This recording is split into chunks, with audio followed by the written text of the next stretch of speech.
आज हम 11th class की जो पोएट्री है अ फोटोग्राफ, जो कि शर्ली टॉलसन ने लिखी है, वो पोएम आज हम लोग देखने वाले हैं। तो चलिए देखते हैं।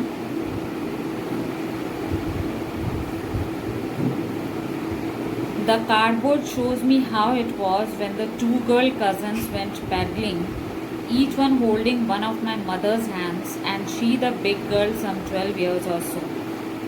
ये जो पोयम है ये एक तरीके से एक मेमोरी है, यानी यादगार है पोएट्स के लिए, जब वो अपनी मदर को याद कर रही हैं जो कि अब इस दुनिया में नहीं है।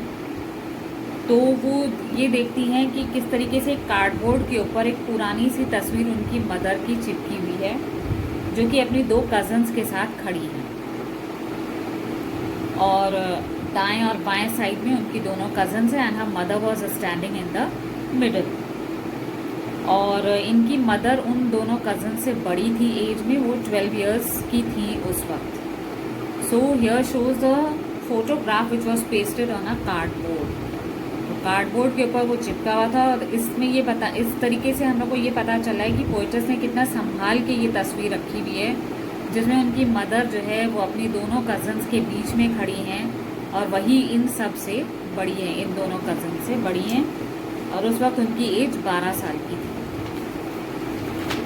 नेक्स्ट स्टैंजा कह रहा है, all the three stood still to smile through the hair at the uncle with the camera, a sweet face my mother's that was before I was born, and the sea which appears to have changed less washed the terribly transient feet. Photograph में वो तीनों एक साथ एकदम still खड़ी हैं, कोई motion नहीं, एकदम सीधी खड़ी हैं, जिससे कि फ़ोटोग्राफ अच्छी तरीके से खींची जा सके। और ये फ़ोटो कौन खींच रहे थे? उन लोगों के अंकल, जो कैमरा से उन तीनों की तस्वीर खींच रहे थे। उस वक्त थोड़ी विंडी मौसम था, there was some wind blowing due to which उनके जो हेयर थे वो चेहरे पे आ रहे थे, लेकिन तीनों के चेहरे के एक्सप्रेशन से लग रहा था they were quite happy and they were enjoying the movement. वो लोग कहाँ खड़े थे? सी बीच पे। सी बीच पे खड़े होके वो तीनों अपनी तस्वीर खिंचवा रहे थे अपने अंकल के थ्रू। यहाँ पर ये भी बताया गया है कि जैसे पोएट्स ने कहा कि मेरे पैदा होने से पहले ये सारी चीज़ें थी, लेकिन ये बता रहा है कि अब तो उनकी मम्मी नहीं है, लेकिन जो चीज़ वहाँ परमानेंटली रह गई है वो है वो सी। वो सी का पानी अभी भी है, वो सी अभी भी वैसे ही बह रहा है। सिर्फ इंसान एक बार जब चला जाता है तो वो वापस दोबारा नहीं आता है। यानी कि जो नेचर है वो हमेशा रहेगा, नेचर की सारी, प्रकृति की सारी चीज़ें रहेंगी। सिर्फ इंसान जो एक बार पैदा हुआ है वो एक बार जब चला जाता है तो वापस नहीं आता है। तो यहाँ बताया गया ट्रांसिएंट का मतलब ही हो गया कि लाइफ हमेशा चेंज होती रहती है ह्यूमन बींग्स की, they are not permanently in this world. So इसमें फिर थर्ड स्टैंजा में है, सम 20-30 years later she'd laugh at the snapshot, see Betty and Dolly, she'd say, and look how they dressed up for the beach. The sea holiday was her past, mine is her laughter, both wry with the labored ease of loss. जब उनकी mummy mature age में पहुंची, यानी कि 20-30 years letter जब वो अपनी तस्वीर को देखती थी तो वो पुरानी यादें उनकी ताज़ा हो जाती थी, और वो किस तरीके से हंसती थी, जैसे नहीं कहते हैं कि नॉस्टैल्जिक हो जाती थी, उनको पुरानी यादें वापस आ जाती थी, और वो मुस्कुराती थी कि कैसे मैं लगती थी उस वक्त। Mother would look at the photograph and comment, और वो हंसती भी थी कि किस तरीके से हम लोग को ड्रेसअप करते थे हमारे पेरेंट्स। उनकी जो कज़न्स का नाम था वो डॉली और बेटी थी। तो ये जब बीच में खड़ी थी तो इनके राइट और लेफ्ट हैंड साइड पे इनकी दो कज़न्स डॉली और बेटी खड़ी हुआ करती थी। तो किस तरीके से उन लोग के पेरेंट्स उन लोग को सी हॉलीडे के लिए ड्रेसअप करते थे, ये देख के उनकी मम्मी हमेशा मुस्कुरा जाती थी जब इस तस्वीर को देखती थी। एंड नाउ उनकी मदर है नहीं इस दुनिया में,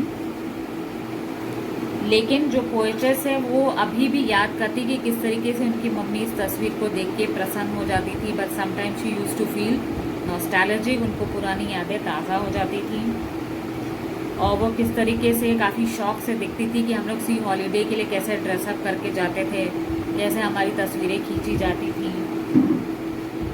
लेकिन ये बता रहा है कि एक बार जो समय चला जाता है वो फिर वापस नहीं आता है। बस उन पुरानी यादों को देख के उनकी मम्मी मुस्कुरा जाती थी। और अभी भी ये पोएटेस अपनी मम्मी को तो लॉस कर चुकी हैं, लेकिन वो भी उन बातों को भी याद करती कि किस तरीके से उनकी मम्मी मुस्कुराती थी सीइंग द फोटोग्राफ।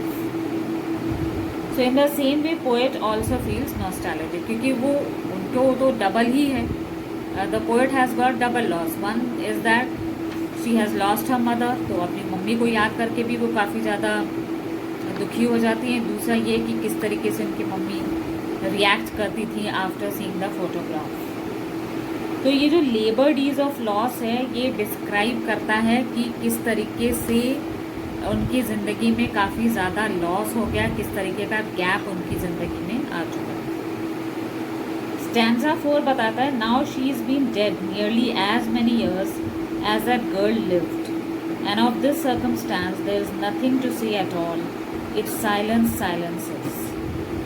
अब उनकी मम्मी को इसका मतलब है कि इस दुनिया से गए हुए लगभग 12 साल हो चुके हैं। According to the lines of this stanza, now she is been dead nearly as many years as the girl live, यानी वो जो लड़की यानी उनकी मम्मी की जो एज उस तस्वीर में थी 12 साल, तो लगभग 12 साल हो चुके हैं जब इनकी मम्मी इस दुनिया को छोड़ के जा चुकी हैं।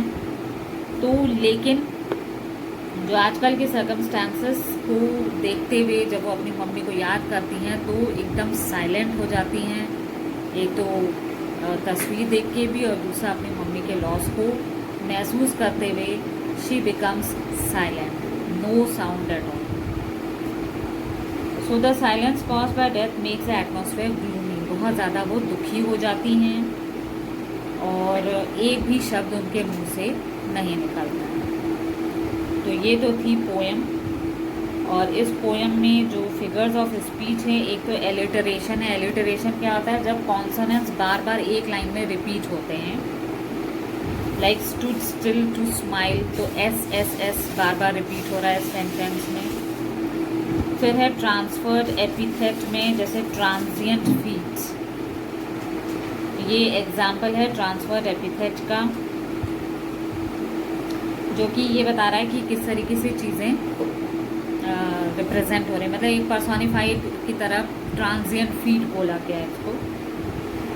फिर है ऑक्सीमोरॉन। ऑक्सीमोरॉन में दो ऑपोजिट चीज़ें साथ में रखी गई हैं और वो है लेबर्ड ईज ऑफ लॉस। तो जो लेबर्ड ईज ऑफ लॉस है ये दो ऑपोजिट चीज़ें लिए हुए हैं। लेबर्ड का मतलब होता है ग्रेट डिफ़िकल्टी और ईज का मतलब हो गया कंफर्टेबल।